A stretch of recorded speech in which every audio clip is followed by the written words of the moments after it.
Welcome back to our journey into Agentic AI.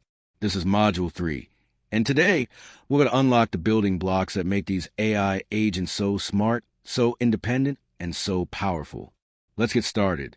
Just like humans, intelligent agents need memory to function effectively. There are two key types. Short-term memory stores current context, like recent conversations or data. Long-term memory retains historical patterns, user preferences, and previous tasks for future use. Together, they form a memory system that allows agents to learn, adapt, and personalize over time. Now imagine giving your agent a goal like, help me manage my emails. A powerful agent doesn't just start randomly. It plans, breaks the goal into tasks, and prioritizes them. First, check urgent emails. Then, respond to time-sensitive ones. Later, sort newsletters and promotions. This prioritization helps agents manage complex tasks, especially when resources or time are limited. Once tasks are prioritized, planning begins.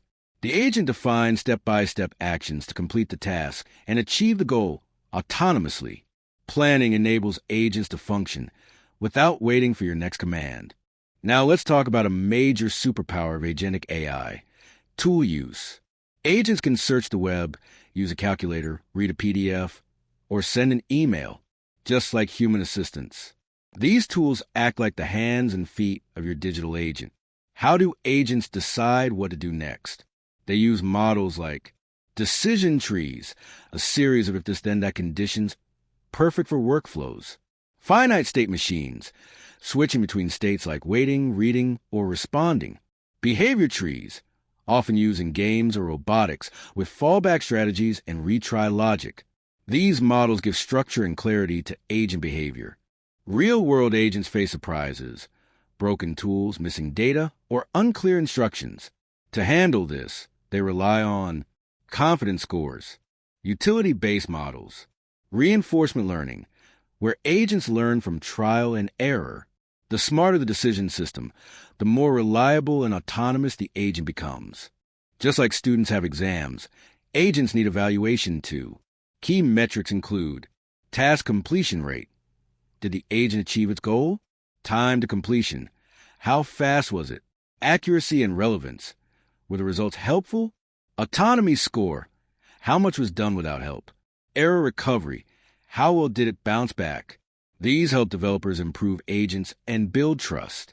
Now let's combine everything into one loop. Perceive, remember, plan, prioritize, use tools, decide, act, evaluate, and learn. This is the agentic loop. It keeps running and improving until goal is achieved. Let's take a real-world example. A travel booking agent gets this goal. Book a round trip from Delhi to Goa next weekend under 5,000 Indian rupees. Memory remembers past travel choices. Goal, clearly defined. Tasks, search, compare, book. Prioritization, prefers direct and cheap flights. Logic, retries if flights are unavailable. Tools, uses APIs and emails. Evaluation, checks if booking was successful and within budget. That's how autonomous agents handle complex tasks. To wrap up, agents need memory. They break goals into tasks. They plan and use tools. They rely on decision models. They are evaluated using smart metrics. This wraps up Module 3, the beating heart of agentic AI. In the next module, we'll explore real-world frameworks like LangChain, AutoGPT, and CrewAI. See you in Module 4.